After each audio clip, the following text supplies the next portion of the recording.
Katika maisha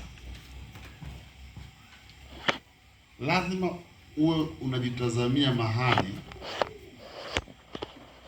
ili uende katika maisha. Kujitazamia mahali au kujifunza mahali ili fanye uende. Sisi mahali pa kujifunzia ni kwa Yesu.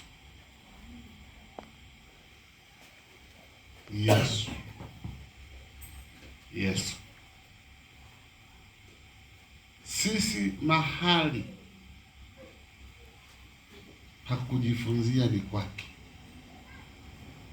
Yeye ndiye kweli ya familia.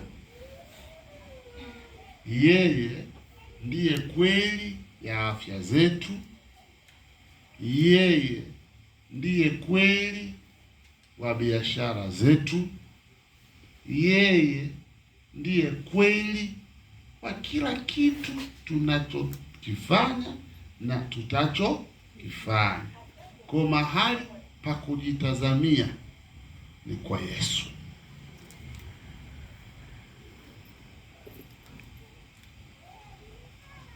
Nataka niliseme hili kwa nia nzuri kabisa. Watu wengi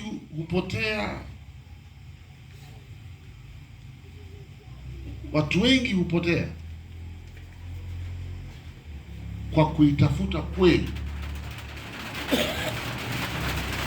ndani ya mtu fulani au watu fulani.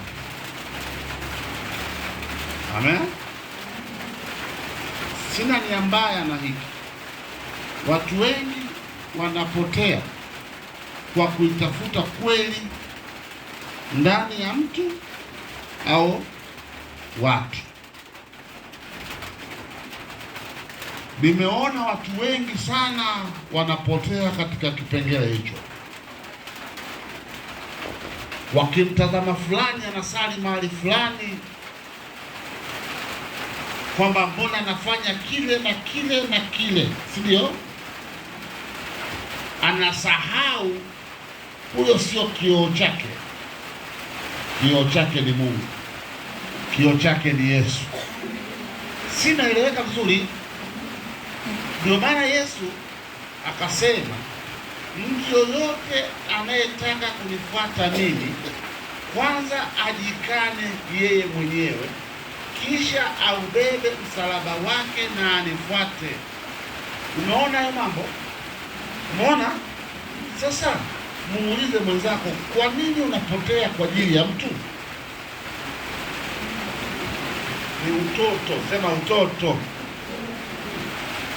Yaani nawafundisha vitu vya juu, sijui mtanielewa vitu leo.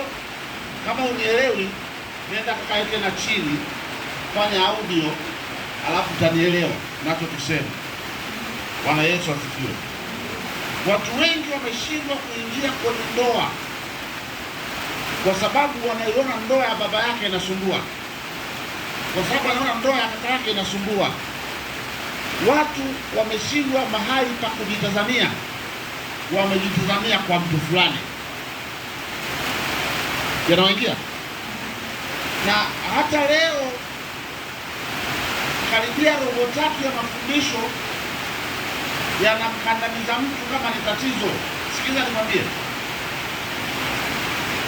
Yesu peke yake, sema Yesu peke yake, ndio kioo chetu.